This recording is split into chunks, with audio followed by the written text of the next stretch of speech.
కొట్టారు టీచర్. అయితే టీచర్ దెబ్బలు తట్టుకోలేక చిన్నారి ప్రణయ్ తేజ మరణించాడు. బాలుడి మృతితో కుటుంబ సభ్యులు ఆగ్రహం వెలగక్కుతున్నారు. లిటిల్ గార్డెన్ స్కూల్ ఎదుట బంధువులు ఆందోళన చేపడుతున్నారు. ఇక టీచర్పై కఠినంగా చర్యలు తీసుకోవాలని డిమాండ్ చేస్తున్నారు. ప్రణయ్ తేజ మృతిపై విశాఖ 1 టౌన్ పోలీస్ స్టేషన్లో కేసు కూడా నమోదైంది. విద్యార్థి మృతిపైన పోలీసులు దర్యాప్తు చేపడుతున్నారు. ఘటన పైన పూర్తి వివరాలను సేకరిస్తున్నారు పోలీసులు. విశాఖలోని లిటిల్ గార్డెన్ స్కూల్లో ఈ ఇన్సిడెంట్ జరిగింది. సో ప్రణయ్ తేజ అనేటువంటి విద్యార్థి పైన 6 ఏళ్ల చిన్నారి, అంటే బహుశా యూకేజీ ఆర్ ఫస్ట్ క్లాస్ ఆ స్టాండర్డ్లో ఉండుంటాడు. సో ఆ విద్యార్థి పైన టీచర్ కొట్టినటువంటి ఆ దెబ్బలు తట్టుకోలేక స్పాట్లోనే ఆయన చనిపోయాడు. సో విజువల్స్ మనం చూస్తూ ఉన్నాం. సో ఇక్కడ సీసీటీవీ ఫుటేజ్ కనబడుతోంది. 6 ఏళ్ల విద్యార్థిని ప్రణయ్ తేజ అని టీచర్ కొడుతున్న విజువల్స్ మనం చూస్తున్నాం. ఫస్ట్ ముందుగా చెంపపై కొట్టింది, వారిస్తోంది. అలాగే వెనకాల నుంచున్నటువంటి కొంతమంది విద్యార్థులు కూడా గమనిస్తూ ఉన్నారు. సో విద్యార్థుల యొక్క దెబ్బలు తట్టుకోలేక, అంటే విద్యార్థులు ముందుగా ఉన్నటువంటి ప్రణయ్ తేజను కొడుతూ ఉంటే వెనకాల నుంచి చూస్తున్న విజువల్స్ మనం చూడొచ్చు. ఆ టీచర్ కొడుతున్నటువంటి దెబ్బలు తట్టుకోలేక ప్రణయ్ తేజ మరణించాడు. స్పాట్లో నిలబడిపోయాడు, చూడండి అలా కింద పడిపోయాడు. ఆ తర్వాత ఎంత నిల్చోబెట్టినా నిల్చోవడం లేదు. సో మనం చూస్తున్న విజువల్స్లో అలా కొడుతూ ఉంటుంది. సో నిజంగానే విద్యార్థి ఏం తప్పు చేస్తుంటే, ఆ వయసున్న విద్యార్థులు ఆటలు పాటలు లేకుంటే ఇంకేదైనా తప్పు చేస్తుంటే మందలించాలి, అలా కాదు అని చెప్పాలి, మహా అయితే బెదిరించాలి. కొడతారా? ఈ విజువల్ చూడండి, ఆ టీచర్ కొడుతూ ఉంటే సో వెనక ఉన్నటువంటి విద్యార్థులు కూడా అలా బిగుసుకుపోయి నిల్చొని ఉన్నారు. సో కింద పడిపోయాడు, అలాగే నిల్చోబెట్టి ఎంత కూడా నిల్చోవడం లేదు. సో అక్కడే కుప్పకూలిపోయాడు ప్రణయ్ తేజ. సో దీనికి సంబంధించి మరిన్ని అప్డేట్స్ ప్రతినిధి రామచంద్ర అందిస్తారు. రామచంద్ర, ఏం జరిగింది? టీచర్ దెబ్బలకి ఆ విద్యార్థి చనిపోవడం ఏంటి? సో టీచర్ ఎందుకు ఇంత దాష్టికంగా ప్రవర్తించాల్సి వచ్చింది? టీచర్ ఒక రకంగా ప్రవర్తన ఏ రకంగా ఉన్నప్పటికీ ఈ ఘటన మాత్రం చాలా ఆవేదన కలిగిస్తుంది. ఇప్పుడు మనం ఇక్కడ కేజీహెచ్ అంటే విశాఖలోని కింగ్ జార్జ్ హాస్పిటల్ ఇక్కడ డాక్టర్ రావడమే కాకుండా ఆ తల్లి పరిస్థితి చూడవచ్చు. చాలా ధైర్యంగా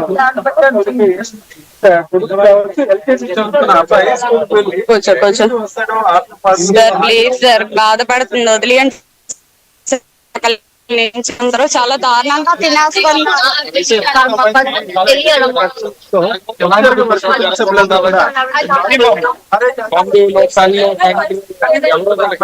మనం గమనించవచ్చు. ముఖ్యంగా చూసుకుంటే స్కూల్ కి ఉదయం వెళ్ళిన తర్వాత సాయంత్రం సహజంగా వస్తారని అతను భావించారు. కానీ ఈ రోజు చూడొచ్చు తల్లి పరిస్థితి చాలా భయంకరంగా దయనీయంగా ఉంది. ఆమె షాక్ గురయ్యారు.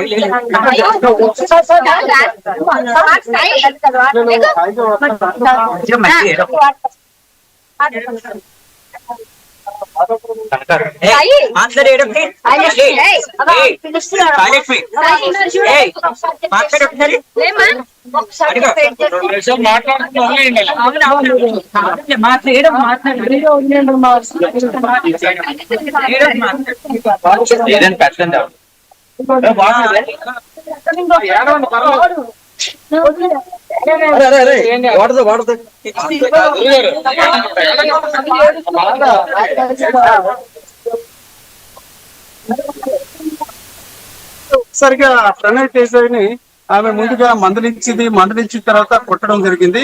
ఆ కొట్టే క్రమంలో అతను షర్టు తీసేయడంతో కొంతవరకు అతను టీచర్ ని కొట్టద్దు అంటూ చాలా సేపు ప్రాధాయపడ్డాడు.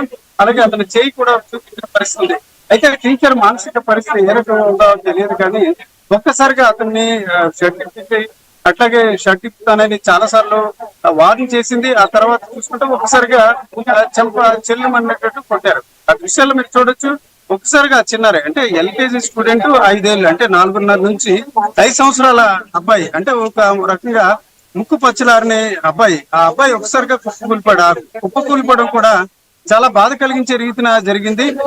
అతను ఆ టీచర్ ఒళ్ళోనే పడిపోయాడు. టీచర్ వెంటనే ఆ అబ్బాయిని ఇక్కడ ఆసుపత్రికి తీసుకొచ్చారు, కానీ అప్పటికే అతను ప్రాణం కోల్పోయిన పరిస్థితి. ఇది ఒక రకంగా చాలా బాధాకరం. ఎప్పుడైనా తల్లిదండ్రులు పిల్లల్ని ఎదిగేటట్టు చేసే ప్రయత్నం చేస్తారు. ఆ క్రమంలో టీచర్లు కొద్దిగా తప్పు చేసినట్లయితే మందలించవచ్చు, కానీ ఇంత దారుణంగా ఒక ప్రాణం పోయే రీతిన జరగడం అన్నది మాత్రం ఎవరు జీర్ణించుకోలేని పరిస్థితి. వాస్తవానికి ఆర్టీవీ కొన్ని అంశాలు, అంటే ప్రాథమికంగా విజువల్స్ న్యూస్ అందించే ప్రయత్నం చేస్తుంది, కానీ ఇతరుల మనోభావాల్ని దెబ్బతీసే ప్రయత్నం చేయదు. కాబట్టి మనం దూరం నుంచి ఆ తల్లిదండ్రులకు సంబంధించిన అంశాలను మనం దూరంగా చాలా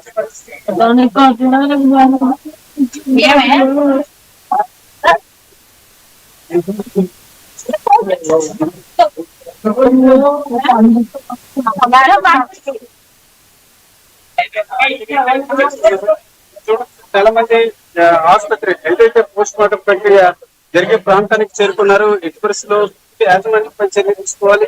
అలాగే ఎవరైతే బాధ్యులైన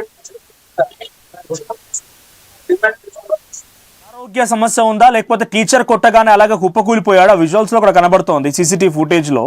కొట్టగానే అలాగే కుప్పకూలిపోవడం అంటే ఆ విద్యార్థి ఎటువంటి సమస్యతో బాధపడుతున్నాడు, లేకుంటే డైరెక్ట్ గా అక్కడ స్పాట్ లో టీచర్ ఏదైనా కొట్టడం మూలంగానే ఏదైనా సడన్ గా హార్ట్ స్ట్రోక్ లాంటిది ఏదైనా వచ్చిందా? అతను ఆరోగ్యపరమైన సమస్యలు ఉన్నట్టు తల్లిదండ్రులు లేదు. అయితే ఉదయం స్కూల్కి వెళ్ళాడు, స్కూల్కి వెళ్ళి తిరిగి వస్తాడని తాము భావించాం. కానీ ఊహించిన విధంగా కొట్టిన వెంటనే ఆ టీచర్ ఒళ్ళోనే అతను పడిపోయాడు. అయితే ఆరోగ్యపరమైన సమస్యలు లేవు. అయితే టీచర్ కొడతారని చాలా వరకు మనం చూడొచ్చు. అక్కడ ఆ అబ్బాయి వరుసగా క్యూ లైన్ లో అతనితో పాటు చాలా మంది విద్యార్థులు ఉన్నారు. వారందరూ కూడా చాలా భయంతో ఉన్నారు. అలాగే ఎవరైతే ఈ విద్యార్థి ప్రణయ్ తేజ ఉన్నాడో చాలా సేపు నుంచి వణికిపోతున్నాడు. ఆ దృశ్యాల్లో మనం చూడవచ్చు. అలాగే కొట్టొద్దని కూడా టీచర్ ని అతను ఒక రకంగా రిక్వెస్ట్ చేస్తున్నాడు, ప్రాధాయపడుతున్నాడు. కానీ టీచర్ ఒకరికొకరిని చూసుకుంటూ అతని తాలూకా బుక్ అలాగే స్లేట్ ని చూశారు. ఆ చూసి ఒకసారిగా అతని షర్ట్ తీస్తాను, బట్టలు తీసేస్తానని, క్లాత్స్ తీస్తానని చెప్పారు. అట్లాగే కొంతవరకు బటన్స్ మీరు విజువల్స్ లో చూడొచ్చు. కొన్ని బటన్స్ కూడా ఆమె తీశారు. ఆ తీసిన తర్వాతే ఒకసారిగా చెంపమై కొట్టడంతో ఆ కుర్రుడు కుప్పకూలిపోయాడు. అయితే ఒక రకంగా 4.5 సంవత్సరాల మధ్య వయసున్న ఈ యువకుడు ఈ విద్యార్థి అంటే ఇంకా ఫస్ట్ స్టాండర్డ్ కూడా వెళ్ళని పరిస్థితి. కేవలం స్కూల్కి వెళ్తే కొంతవరకు ఏదైతే కొంత అలవాట్లు అవుతాయి అన్న ఉద్దేశంతో తల్లిదండ్రులు ఎల్కేజీ యూకేజీలో చేర్పిస్తారు. అదే రకంగా చూసుకుంటే ఈ ప్రణయ్ తేజకి సంబంధించిన తల్లిదండ్రులు కూడా అదే రకంగా మనం చేర్పించడం జరిగింది. అయితే ఊహించిన విధంగా జరిగిన ఈ ఘటనతో ఒకసారిగా అబ్బాయి కుప్పకూలిపోయాడు. సహజంగా ఇట్లాగా షాక్ గురై కొందరు పడిపోతారు, కానీ వెంటనే లేస్తారని అందరూ భావిస్తారు. కానీ ఈ రకంగా చూసుకుంటే అతను ప్రాణం కోల్పోయాడు. ప్రస్తుతానికి పోస్ట్ మార్టం ప్రక్రియ కోసం వాళ్ళని ఇక్కడ విశాఖలోని కింగ్ జార్జ్ ఆసుపత్రికి అంటే ఆంధ్ర మెడికల్ కాలేజ్ తీసుకొచ్చారు. అయినప్పుడు కూడా అంటే సహజంగా చాలా మంది తల్లిదండ్రులు పిల్లల్ని చక్కగా చూడాలని స్కూల్ కి పంపడం, అట్లాగే టీచర్లు మందలించడం జరుగుతుంది. కానీ ఈ ఘటనలో ఒకసారిగా పుట్టిన వెంటనే విద్యార్థి పడిపోయాడు. అయితే ఈ ఘటన జరగడానికి దాదాపు 15 నిమిషాల పాటు ఆ అబ్బాయి నిలబడ్డాడు. ఇతరులు కూడా విద్యార్థులు కూడా వరుసగా నిలబడ్డారు. అయితే ఒక రకంగా షాక్ గురయ్యాడా, లేకపోతే పుట్టిన దెబ్బ తీవ్రంగా అతనికి ఎక్కడైనా కణితి దగ్గర తగిలి చనిపోయాడా అన్న విషయం పోస్ట్ మార్టం నివేదికలో తేలాల్సిన పరిస్థితి. ఏదేమైనప్పటికీ ఇది ఒక బాధాకరమైన విషయం.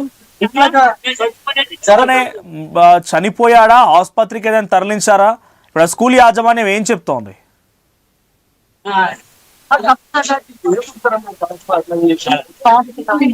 నానమ్మ గారు అమ్మాయి అంటే నేను చదువుకున్నాను, మీరు చదువుకున్నారు. టీచర్ పని మీద ఏమంటారమ్మా? సైలెంట్ గా ఉండమంటాడు, ఏమనుకోకండి. ఇది చూడొచ్చు. ఒకసారిగా వాళ్ళ తల్లిదండ్రులు కూడా కొంత షాక్ అయ్యారు. బంధువులు కూడా ఒక ఆవేదన వ్యక్తం చేస్తున్నారు. ఇట్లాంటి ఘటన జరగకూడదు, ఇలాగ ఎందుకు జరిగింది అనే విషయం కూడా కొంత ఆవేదన వ్యక్తం చేస్తున్నారు. ఈ దశలో 1 టౌన్ పోలీసు కూడా కేసు నమోదు చేశారు. ప్రస్తుతం పోస్ట్ మార్టం ప్రక్రియ జరగడానికి కూడా ఏర్పాట్లు జరిగాయి. అయితే ఒక ప్రైవేట్